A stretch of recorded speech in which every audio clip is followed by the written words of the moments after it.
ఆ గురుమూర్తులు ఎంతోమంది నాతో డిస్కస్ చేస్తూ ఉంటారు. ధైర్యానికి మించినటువంటి ఐశ్వర్యం లేదు, సత్యాన్ని కంటే గొప్ప వస్తువు బలమైన వస్తువు లేదు. సత్యానికి ఒక బలం ఉంది, ధర్మానికి ఒక శక్తి ఉంది. ఆ మాట ఇప్పుడు మొదలెట్టాం మనం. ధర్మశక్తి అన్నాం. ధర్మం అంటే ఎంత పెద్దవాళ్ళు ఆ ధర్మాన్ని సపోర్ట్ చేసినా వాళ్ళు మిగలలేదు. మహాభారతం ఎగ్జాంపుల్.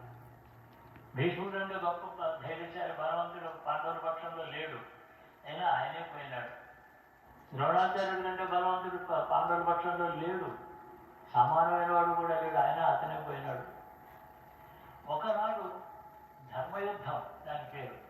ధర్మయుద్ధం అంటే యుద్ధంలో కూడా ధర్మం ఉంటుంది, ధర్మం కొరకు యుద్ధం. మహాభారతం యొక్క నీతి ఏంటని అడిగారు, ధర్మ వీరం అని చెప్పారు. ధర్మం కోసం వీరుడిగా ఉన్నాడు, రాజ్యం కోసం కాదు.